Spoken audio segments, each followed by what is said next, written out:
даму стратегиялары бұл өз экономикасының жаңа сапалы жағдайына көшуді нақты мерзімде жүзеге асыруды қалайтын елдердің ұзақ мерзімді бағдарламалары.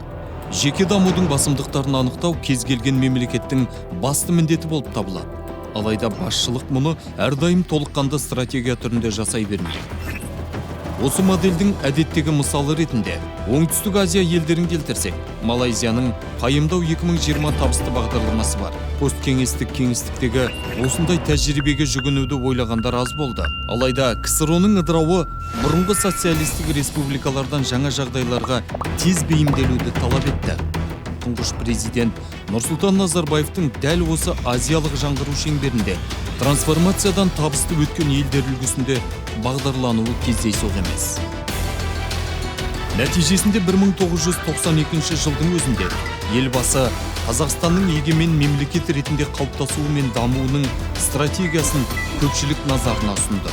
Жаңғыртулар қуатты державаның тез және қайтымсыз жойылуының көптеген себептерін атауға болады. Бірақ олардың ең бастысы КСРО-да бастапқыда адамның өзін-өзі қабылдау және өзін-өзі анықтау механизмі болмаған. Кеңес халқы ешқашан өз өмірінің, меншігінің, өз елінің нағыз иелері ретінде сезінбеді. Тек партиялық мемлекеттік машинаның үнсіз бұрандалары болды. Тәуелсіз Қазақстанның алғашқы бағдарламалық құжатындағы осы дәйек сөз бір мезгілде біздің еліміздің социалистік дәуірін аяқтап, қазіргі кезде ұстанатын құндылықтарға нұсқайды. Стратегия мемлекет пен қоғам өмірінің барлық негізгі салаларын қамтыды. Саясат пен экономика саласындағы көптеген мәселелер, әсіресе нарықтық қатынастарға біртіндеп көшуді жүзеге асыру проблемалары қозғалды. Сондай-ақ стратегия бұлыңғыр манифест емес, алдағы жылдарға арналған нақты іс-қимыл жоспарын ұсынғанын атап өткен жөн. Уақыт өте келе Нұрсұлтан Назарбаев айтқан идеялар шындыққа айналды. Мысалы, 1993 жылы теңге ұлттық валютасы енгізілді. Ал 2 жылдан кейін Қазақстан Республикасының конституциясы қабылданды. Бұдан басқа ішкі келісімді сақтау бойынша белсенді саясат жүргізілді. Оның ішінде 1995 жылы Қазақстан халқының ассамблеясы құрылды.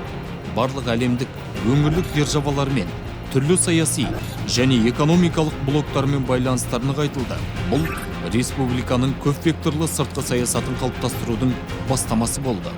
Ал ел экономикасына алғашқы ірі шетелдік инвесторлар тартылды. Қазақстан тәуелсіз мемлекет ретінде қалыптасуының ең қиын кезеңінен аман-есен өткен соң, күн тәртібінде басқа да мәселелер шықты. Енді басты мақсат дамудың сапалы жаңа деңгейіне шығу болды. Осыған байланысты 1997 жылы Қазақстан 2030 жаңа даму бағдарламасы қабылданды. Егер 1992 жылғы стратегия көп жағдайда дағдарысқа қарсы құжат болса, онда 2030 тұжырымдамасында қол жеткізілген жетістіктерді бекіту мен жедел экономикалық өсуге басты назар аударылды. Қазақстанның барлық мүмкіндіктері бола тұра, оған қол жеткізе алмауының себептері бар ма? Олар жоқ. 2030 жылға қарай Қазақстан орталық Азия барысына айналады және басқа дамушы елдер үшін үлгі болады деп сенемін. Алдымен экономика, содан кейін саясат. Осындай дана тәсілдің арқасында жаңа стратегияны іске асыру шеңберінде айтарлықтай нәтижелерге қол жеткізілді. Ең алдымен, әсіресе республика тәуелсіздігінің алғашқы жылдарымен салыстырғанда халықтың әл-ауқатының едәуір артқанын атап өткен жөн. Қазақстан табысы орташа деңгейден асатын елдер тізіміне енді. Тәуелсіздіктің алғашқы кезеңімен салыстырғанда жан басына шаққанда жалпы ішкі өнім 10 еседен артық өсті. Көптеген негізгі міндеттер шешілді. Мемлекеттік тұтастық сақталды. Барлық көрші державалармен аумақтық даулар реттелді. Басты әлемдік және өңірлік орталықтармен достық қатынастар орнатылды. Әлемдік қоғамдастықтың арасында танылды. Республиканың ішкі тұрақтылығы нығайтылды. Бәсекеге қабілетті нарықтық экономика мен қазіргі заманға инфрақұрылым салынды. Сондай-ақ тағы басқалар.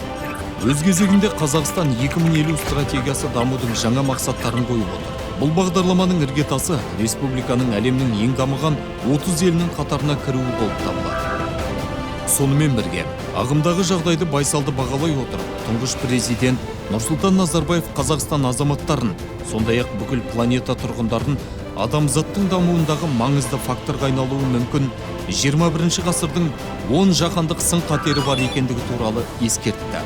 Техникалық прогрестің қарқынды өдеуі және әлемнің геосаяси орталығының біртіндеп ығысуы соңғы жылдардағы демографиялық теңгерімсіздік, энергетикалық және азық-түлік қауіпсіздігінің қатері, судың өткір тапшылығы, табиғи ресурстардың сарқылуы, үшінші индустриялық революция, сондай-ақ әлеуметтік тұрақсыздықтың өсу мүмкіндігінде.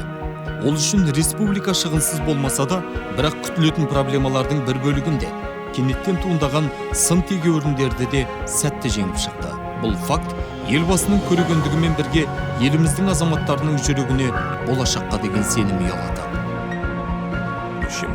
Уважаемые казахстанцы, в 21 веке должны учитываться в своих стратегических планах новые глобальные вызовы. Чтобы достойно принять новые вызовы, нам важно расширить горизонты стратегического планирования. Я предлагаю выстроить новый политический курс нации на период до 2050 года. Өткенге көз жіберсек, ұзақ мерзімді жоспарлау саясаты өзін-өзі ақтады деп айтуға болады.